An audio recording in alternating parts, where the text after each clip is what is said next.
안녕하세요. 올해로 결혼한 지 10년 차인 40대 후반의 주부입니다. 남들 시집 가던 시기에는 친정은 어렵고 아래로 딸린 동생들이 있어 결혼 생각은 꿈도 못 꾸다가 뒤늦게 2년이 다 남편을 소개받았습니다. 그리고 남들보다 늦은 시작이었던 만큼 더 즐겁고 행복하게 살고 싶은 마음뿐이었는데 어쩌다 보니 이렇게 저도 남에게 하소연을 하는 처지가 되었네요. 남편과는 첫 만남부터 대화가 잘 통했어요. 호탕하고 유쾌한 남편의 성격 덕분에 시간이 어떻게 가는 줄도 모르고 이야기를 나눴죠. 그래서 이후로 1년 정도 만나다가 결혼 이야기까지 나누게 되었고요. 그리고 이제 와서 말이지만 당시 저도 나이가 있다 보니 어디 가서 연애한다 소리도 못하고 나름대로 쉬쉬하며 남편을 만났거든요. 40대 여자가 연애하다 헤어지면 남들이 어떻게 볼까 신경이 쓰였으니까요. 그래서인가 남편이 결혼하자고 했을 때는 솔직히 좀 안심이 되기도 했고 평생 결혼 같은 건 못할 줄 알았는데 나도 결혼을 하는구나 싶어서 감개무량하대요. 하지만 이내 남편이 가진 재산이라곤 1억 남짓이 전부라는 사실을 알고는 적잖이 충격을 받았습니다. 1억이란 돈이 결코 적은 금액은 아니지만 사실 저나 남편이나 사회생활을 해온 시간이 있으니 저도 모르게 당연히 그 이상을 기대했던 모양이 돼요. 그리고 결혼 생활이 사랑만으로 되는 게 아니라는 걸 알면서도 남편을 포기할 수가 없어서 결국 단도직입적으로 왜 이렇게 돈을 못 모았냐 물었어요. 그랬더니 남편이 말하길 남편이 대학 졸업을 한 학기 남겨둔 시점에 아버님께서 지병으로 돌아가셨답니다. 그리고 이후로는 남편이 가장 노릇을 하게 되어서 돈을 모을 겨를이 없었다대요. 여자를 만날 틈도 없었고요. 그리고 그런 속사정을 알고 나니 솔직히 남편에게서 제가 보였어요. 저야 물론 가장 노릇까지 한 것은 아니었지만 저 또한 친정 형편이 어려워 가고 싶은 대학도 포기하고 바로 중소기업에서 격리로 일하며 돈을 벌어야 했으니까요. 그리고 그 돈을 모아서 제 아래로 있는 두 동생의 대학 등록금을 댔습니다. 그리고 저는 31란 늦은 나이에 비로소 대학에 진학할 수 있었죠. 그나마 저는 친정아버지 사업이 뒤늦게 빛을 봐서 이후로는 비교적 여유 있는 생활을 하게 되었지만요. 아무튼 남편의 이야기를 들으니 공감도 가고 한편으론 이 사람 참으로 고단한 인생을 살아왔구나 싶은 게 어리석게도 제가 힘이 돼주고 싶다는 생각이 들대요. 처음 어머님께 인사를 드리러 갔던 날 어머님께선 제 면전에다 대고 집안 형편이 어려워 한 푼도 못 도와주신다는 말씀을 하셨습니다. 저도 뭐 어느 정도 예상을 하고 있었기에 네하고 말았고요. 그런데 어머님이 뒤이어 예물도 못 해주신다는 겁니다. 제가 얼마나 대단한 보석을 바랬던 건 아니지만 너무 딱 잘라 말씀하시는 어머님의 모습에 솔직히 서운했던 게 사실이에요. 하지만 그걸 따지고 들 수도 없으니 그저 또 네하고 말았지요. 아무튼 좋은 소리는 하나도 못 듣고 왔던 기억만 나네요. 신혼살림은 제가 살던 아파트에서 시작했는데 침대를 제외한 나머지 가정가구는 크게 바꾸질 않았어요. 연식이 3, 4년밖에 안 된 것들이라서 굳이 바꿔야 할 이유를 모르겠더라고요. 그러자 남편이 그럼 자기가 가진 1억으로 저에게 차를 사주고 싶다대요? 처음에 저는 당연히 거절을 했습니다. 직장에서 집까지 버스로 40분 정도면 출퇴근이 가능한 상황이었고 남편이 타는 차도 있었으니까 차가 필요하면 그 차를 빌려 타면 되지 싶었거든요. 그런데 남편이 제 덕분에 그래도 이렇게 번듯한 아파트에서 신혼생활을 하게 되었는데 자기가 뭐라도 해주고 싶어서 그러는 거라며 뭐든지 말해보라는 거예요. 그래서 고민 끝에 일단 현찰로 1억을 달라고 했습니다. 당시 제 계산으로는 나중에라도 차를 사던가 그게 아니면 괜찮은 데다 투자를 해볼까 뭐 그랬어요. 그런데 이 일로 어머님과 제가 크게 부딪히게 되었습니다. 어머님께서 다른 집 자식들은 시집장가 갈 때 부모한테 키워준 거 감사하다고 목돈을 딱 주고 간다는데 어떻게 너네는 입을 싹 닦을 수 있냐며 크게 화를 내셨거든요. 솔직히 황당하기 짝이 없었습니다. 일단 저나 남편이 받은 건 정말 쥐뿔도 없었지만 특히 저는 가락지 하나도 어머님으로부터 받지 못했지만 그래도 예단이다 생각하고 그 당시에 현찰로 1,000만 원을 어머님께 드렸거든요. 그런데 또다시 목돈이 어쩌고 하시는 것도 어이가 없었고 막말로 해주신 게 뭐가 있다고 저런 얘기를 대놓고 하실 수 있는 건가 싶어서 한마디로 어처구니가 없었죠. 그래서 제가 어머님께 드릴 목돈이 어디 있겠냐고 당장 신혼집 구할 돈도 없어서 제 집에서 시작하는 거 모르시냐 받아쳤습니다. 그랬더니 어머님께서 진짜 부모한테 뭐라도 해줄 마음이 있었으면 옛날 같으면 머리카락을 팔아서라도 해줬다는 말도 안 되는 억지를 쓰시대요. 그리고 이후로도 몇 번이나 이런 식의 황당한 말다툼이 어머님과 저희 부부 사이에 오갔습니다. 하지만 그나마 다행이었던 건 그럴 때마다 남편이 제 편을 들어줬고 어머님이 정말 선을 넘으신다 싶을 때는 직접 어머님을 찾아가서 한 번씩 소리라도 지르고 오는 시기였거든요. 그런데 이렇게 일이 커지면 황당하게도 어머님은 저를 불러내셨습니다. 그리고는 저를 앉혀두곤 남편 욕을 하시기 일쑤셨네요. 그리고 솔직히 처음에는 어디선가 남편이 잘못하면 시어머니한테 이르는 며느리들이 있다더니 이것도 비슷한 상황인가 보다 싶어서 그런 어머님을 이해해 보려고 했어요. 그런데 시간이 흐를수록 정말 남편이 어머님이 배 아파 낳은 자식이 맞나 싶을 정도로 험담을 넘어서 아예 악담을 하시더라고요. 살면서 듣도 못한 쌍욕을 섞어가시면서 말이에요. 물론 제가 어린 나이도 아니고 그러니 욕 한마디에 화들짝 놀라고 그런 것은 아니었지만 그래도 어머님과 비슷한 연배이셨던 저희 친정부모님은 한 번도 제 앞에서 그런 상스러운 욕을 하신 적이 없으셨기에 충격이 무척이나 컸던 게 사실입니다. 그리고 아무리 어머님 아들이라고 해도 저에게는 하나뿐인 제가 믿고 사는 남편인데 그렇게 깔아뭉개시니 듣기 좋을 리가 없었죠. 그래서 언젠가 한번 어머님께 남편이 뭘 그렇게 잘못했는지 모르겠다고 어머님 말씀이 좀 지나치신 것 같다고 한마디 했어요. 그랬더니 너도 그 자식이랑 똑같은 족속이구나 하시고는 전화를 탁 끊어버리시대요. 그리고 그때 이후로 한동안은 연락을 안 하고 지냈습니다. 원래는 안부 인사고 뭐고 할 것도 없이 어머님이야도 자주 전화를 해대셨는데 어머님이 더는 연락을 안 주시더라고요. 그리고 저도 솔직히 그간 쌓인 감정들도 있었고 그렇다 보니 선뜻 내키지가 않아서 어머님께 먼저 연락을 안 드렸지요. 그리고 말이 나왔으니 말이지만 당시 문득문득 어머님 생각을 하면 알 수 없는 죄책감과 찝찝함에 마음이 불편하긴 했어도 연락을 하고 지낼 때보다 훨씬 편한 일상을 누렸던 것 같아요. 하지만 그 평화는 얼마 못 가 깨어지고 말았습니다. 어머님이 건강이 안 좋으신 것 같다며 시동생한테 연락이 왔고 남편이 차마 그런 시어머니를 모른 채 하지 못하더라고요. 그리고 저도 부모가 있는데 그런 남편을 못났다 할 수도 없는 노릇이었죠. 아무튼 그래서 대형 병원으로 모시려고 하니까 이제 와서 얼마나 지혜미 위하는 척 하는 거냐며 싫다고 얼마나 완강히 거부를 하시던지.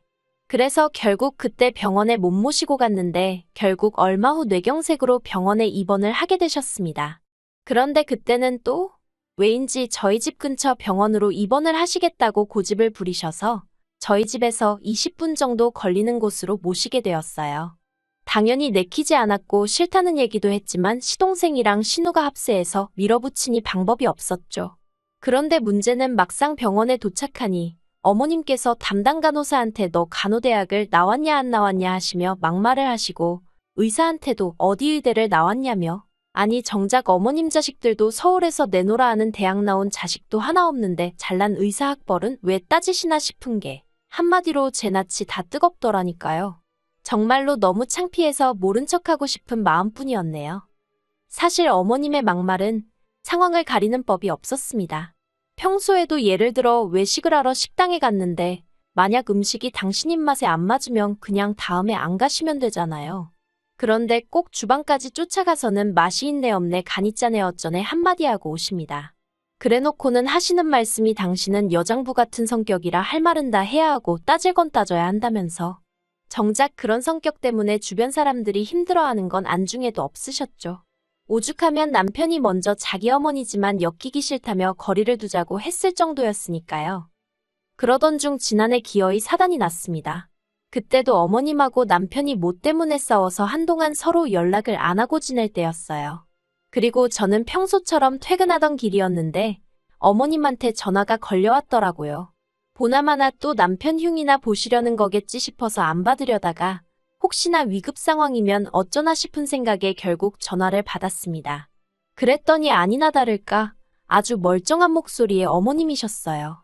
그리고는 떼지난 칠순 이야기를 하시면서 당신 칠순 때 왜 잔치를 안 해줬냐며 서운하다 섭섭하다 하시더니 저더러 저는 자식이 없어서 당신 속을 모른다며 막말을 하시더라고요. 저나 남편이나 늦은 결혼이었지만 그래도 혹시나 아이 하나는 가질 수 있지 않을까 하는 희망의 별의별 짓을 다 하다가 결국 안 된다는 걸 인정하고 간신히 마음을 추스리던 시기였는데 말이죠. 그리고 어머님 칠순잔치를 안 해드린 건 저희 친정아버지께서 암투병 끝에 세상을 떠나셨는데 그때가 어머님 칠순 2주 전이었습니다. 그러니 상황이 상황인지라 대단하게는 못하고 그냥 식구들 불러서 밥 한 끼 먹고 현찰로 목돈을 드렸거든요. 그런데 이제 와서 남들 다 하는 잔치를 당신만 못했다고 저한테 화풀이를 하시니 참을 수가 없었네요. 그래서 어머님께 정말 너무하신 거 아니냐고 그때 돈은 그럼 왜 받으셨냐고 다시 돌려달라고 했어요. 그 돈으로 어머님 말씀대로 잔치해드리겠다고요. 그랬더니 어머님이 그까짓 돈으로 무슨 잔치를 얼마나 크게 하냐면서 됐다고 신경질을 부리시더니 전화를 먼저 끊어버리셨습니다.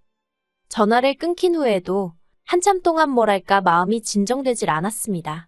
열불이 머리끝까지 올라온다는 게 이런 건가 싶고 손에 잡히는 건 전부 다 집어 던져버리고 싶을 만큼 우라가 치밀더라고요. 어떻게 집에 도착했는지도 모르겠는데 아무튼 집에 들어가니 남편이 먼저 와 있었어요. 그래서 남편더러 더는 못 참겠다고 한두 번도 아니고 왜 매번 둘이서 싸우고는 나한테 난리냐고 그리고 어떻게 내 앞에서 자식이 어쩌고 소리를 하시냐고 미친 듯이 소리를 질렀죠. 그랬더니 남편이 미안하다면서 앞으로 저 하고 싶은 대로 다 하라대요. 하고 싶은 말이 있으면 참을 거 없다고 그냥 어머님한테 대놓고 하라나요. 그리고는 남편이 그 자리에서 어머님께 전화를 걸더니 아주 악을 써댔어요. 할 말이 있으면 나한테 하지 왜 엄한 사람을 괴롭히냐면서. 그러니까 또 어머님이 한 발 물러나시대요. 당신은 그런 뜻이 아니었는데 제가 오해를 한 것 같다면서. 그래도 끝끝내 저한테 미안하다고 직접 사과는 안 하셨지만요. 그리고 그때부터 저는 어머님하고 연락을 안 하고 살았어요. 막말로 연락을 안 하고 사는 동안 저는 불편한 건 하나도 없었네요. 그런데 올해 초 뜻밖의 소식을 접하게 되었습니다. 시동생이 자기가 어머님을 모시고 살 거라며 저희와는 상의도 없이 어머님이 사시던 집을 팔았다는 거예요. 그런데 더 어이가 없는 건 어머님이 집 한 돈 1억을 전부 시동생한테 주기로 하셨다는 겁니다. 황당하고 어이가 없었죠. 아무리 어머님 재산이라지만 저희 부부가 결혼한 이후로 매달 어머님 생활비에 보태시라고 드린 돈이 얼마며 그간 어머님이 남편과 자주 부딪히기는 했어도 결국 어머님 수발 드는 건 전부 다 저희 부부의 몫이었는데 어떻게 그러실 수 있나 싶어서요. 그리고 말이 좋아 시동생이 모시고 사는 거지. 시동생은 바람을 피다 동서한테 들켜서 이혼을 당한 상황이었어요. 그러니 어머님 입장에서는 시동생이 혼자 그러고 사는 게 안쓰러웠을 테고 시동생은 시동생대로 그동안 동서가 하던 집안일이며 살림을 도맡아줄 누군가가 필요했던 거겠죠. 그래서 결국 참다 못한 저와 남편이 어머님을 찾아갔습니다. 그리고는 어머님께 문 좀 열어보시라고 얘기 좀 하자고 했어요. 그랬더니 어머님께서 정말 아무렇지도 않다는 표정으로 문을 여시더니 돈이 아쉬워서 찾아왔냐며 역시 돈이 최고라는 말씀을 하시대요. 그리고 그때였어요. 남편이 갑자기 어린애처럼 엉엉 울면서 자기가 내내 아버지 빈자리 메꾸다 뒤늦게 장가갈 때 어머니는 나한테 뭘 해주셨냐고 따졌거든요. 아마 자기도 남잔데 어쨌든 장가올 때 집도 제가 해왔지. 이후로 재산 형성에 있어서도 친정으로부터 도움을 많이 받았다 보니 저에게 티는 내지 않았어도 나름대로 속에 쌓인 게 있었던 모양이에요. 그리고 그런 게 결국 참다 터져나왔던 거죠. 그런데 정작 어머님께서는 어이가 없다는 표정으로 남편을 바라보시더니 첫째로 태어나면 원래 다 그렇게 사는 거라면서 별것도 아닌 걸로 운다고 한심하다시대요. 그리고 이후로 전 그래도 미운하고 오나 남편 어머니라는 생각에 마음이 영 찜찜했는데 남편은 신경 쓸 거 없다면서 아주 어머님의 이응자도 못 꺼내게 했어요. 그러다 며칠 전 어머님한테 연락이 왔습니다. 그 일이 있고 거의 반년 만이었죠. 어머님이 할이하기가 있다며 저만 오라고 해서 찾아갔더니 뭘 하시는 줄 아세요? 저더러 돈 좀 해달랍니다. 시동생이 새장가를 가겠다고 드는데 해줄 돈이 없대요. 어이도 없고 한편으론 그때 그 1억은 어디로 갔나 싶어서 어머님 집 한 돈 있잖아요 하니까 그건 벌써 주식인지 뭔지에 다 썼다고 그런다고. 황당해서 돈이 어딨냐고 했습니다.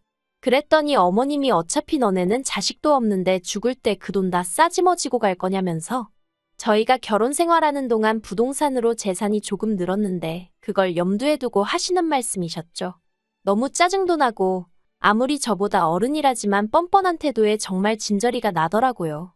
그래서 무슨 얘기를 하시는 건지 모르겠다고 제가 해줄 수 있는 건 아무것도 없다고 딱 선을 그었어요. 그리고 집으로 돌아와 남편에게 어머님을 만났던 일과 나눈 이야기를 전하니 남편이 어머님한테 전화를 해서는 싸질러 놓기만 한다고 부모냐면서 자기는 오늘부로 어머니 없다 생각하고 살 테니까 그런 줄 아시라고 아주 고래고래 소리를 지르대요. 그리고는 저더러 2번 다시 시댁에 눈길도 주지 말랍니다. 그랬다간 저하고도 안 보고 살 거라나요. 그러니 뭐 제가 무슨 방법이 있겠어요?